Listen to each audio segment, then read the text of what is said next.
Hey guys, Welsknight here, and welcome back to another episode of Portal Knights. And this is now episode 10, and I think this is going to be the last episode of Portal Knights, and I just wanted to kind of give my thoughts on the game and all that kind of stuff. We gave it a little bit of a try, gave it a run, and it was alright. It was pretty fun. Last episode we killed the first boss, and since this is episode 10, I figured this would be kind of a good natural stopping point, because I don't think this is going to be a long-term game, and I want to kind of talk about that a little bit. We are in the 10th level, called Drought or something like that, and here's the deal with Portal Knights. Is it a good game? Yes, it is enjoyable. It's not a bad game by any stretch of the imagination. However, in my opinion, it kind of loses its appeal relatively quickly. Like, it's fun, it's beautifully presented, it's very charming in a way, but the thing is, like, it just seems to get stale, like, relatively quickly. There's a formula to it, and, you go to a new island, you gather resources, you kill stuff, you level up, I'm gonna die, and that's pretty much the whole game. And then you unlock new portals and new islands, and there's a lot of exploration and cool stuff like that, but the game just seems kind of shallow to me. And to be fair, this is still an early access game. It is still very much in development. So that's not to say that the game itself, will forever be a horrible game or anything like that. And I'm not even saying that it is a horrible game. It is fun. It is enjoyable. I've played it for a few hours, and, I can tell that there's definitely some potential here, and that the game is, it's very well done, it's very polished, especially for an early access game, but I kind of feel like what the game is lacking is just a solid, it lacks depth, I guess would be the way to put it. There's certainly potential here, but I feel like the game kind of tries to be too many things at once, and doesn't do a good job of managing to be all of those things at once. Like, there's definitely certain games that that Portal Knights draws inspiration from. I mean, obviously there's kind of a Zelda vibe, there's a little bit of a Minecrafty vibe, there's a definite RPG vibe. I mean, there are certainly games, I don't think anyone would deny this. I think Portal Knights certainly draws elements from a lot of other games, and there's nothing wrong with that whatsoever. The problem is that it tries to be all those things, and it kind of seems to fall a little bit short.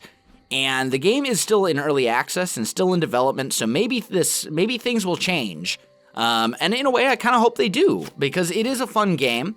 There's certainly potential here, but it's not a game that has managed to captivate my interest over time. It's not a game that I want to continue playing. It's not a game like, say, Stardew Valley that I'm having trouble putting down,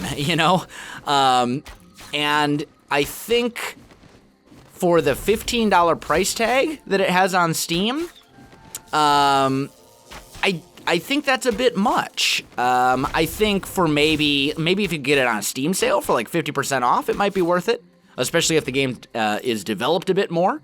But for the time being, I just can't really justify the $15 price tag when you take into consideration that $15 for an indie Steam game is quite a lot.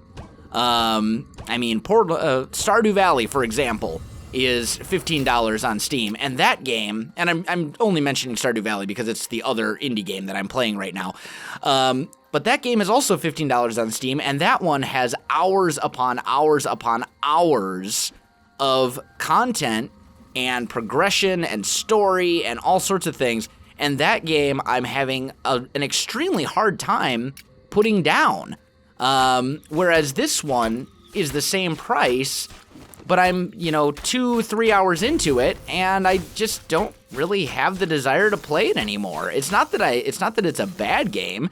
It's just that it just doesn't captivate me, I guess would be the way to put it. It's well done, it's polished, but it's the fun is just not there. It just kind of loses that spark after you play for a while, because you're like, okay, well, basically I go to a new island, I kill mobs, I explore, I unlock portals, and then I find another new island where I essentially do the same thing. And there's some boss fights and things like that, and there are building mechanics to explore if you want to get into that. And it's just, I don't know, it's just one of those things. Not a bad game, but not one that I have really any desire to continue playing for a long period of time. So that's kind of my 2 cents on it. Let's see, we did unlock that new portal just a second ago. Let's go ahead and jump through that real quick. Let's see, that was this one?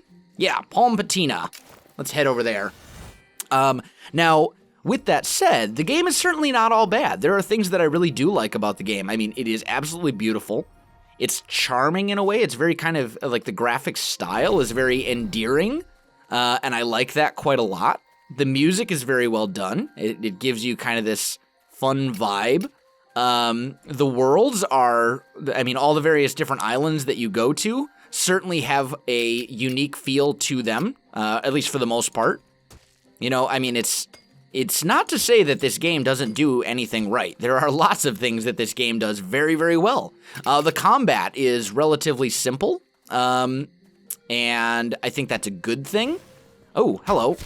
It's basically attack, dodge, but that's okay. Like, it doesn't need to be extremely complicated combat, and I think I actually prefer more simplistic combat like this, because it means that anyone can pick up the game and play it and have fun, and not feel like they're, being overwhelmed or anything like that. What are backpack full? What is that? How do I... trash down here. Ancient teeth. Okay, interesting. What's down? We've got venom maggots and all sorts of things. The enemies are very good and very well done, I will say that.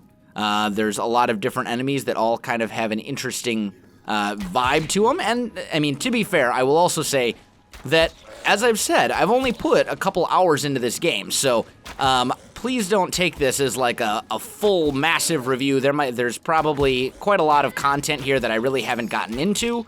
And I freely admit that. This is really more of my first impressions based on the couple of hours that I have played. I will not say that this is like a professional review of the game and, anything like that, because maybe there's some stuff that I just haven't gotten into yet. I'm dead. I'm very dead. Maybe there's some stuff here that I just haven't really gotten into yet, and that's what's going on, and that's why I haven't fallen in love. But I think if a game can't captivate you and capture your interest for the long term within the first 2 to 3 hours of gameplay, I think it has failed in some regard. I think that's very important for a game, because if I can't make it past the first 2 to 3 hours, I'm just going to set it down. There's nothing forcing me to play this game, and that's kind of where we're at. But I just wanted to talk about that a little bit. Those are my 2 cents. So, final verdict, get it on Steam, maybe on a sale. I wouldn't pay full price for it, at least not at this point. But once again, full disclaimer, it is in early access. It is still very much in development. There are updates coming out. Things may change. So, keep an eye on it, because there's certainly a lot of potential here. And the game is absolutely beautiful, and it's fun. It is fun. It's just not fun forever. It loses its charm, at least for me. It loses its charm after a short while. So that's pretty much what I've got to say on the subject, guys. And I think I am going to go ahead and wrap up this video right here. So, if you enjoyed this video, don't forget to like, subscribe, and leave me a comment. I do appreciate it, and it really helps out my channel. You can also find me on Facebook, Twitter, and Twitch. There are links in the video description below, so check that out as well. Otherwise, guys, thanks for watching, and I'll definitely see you next time.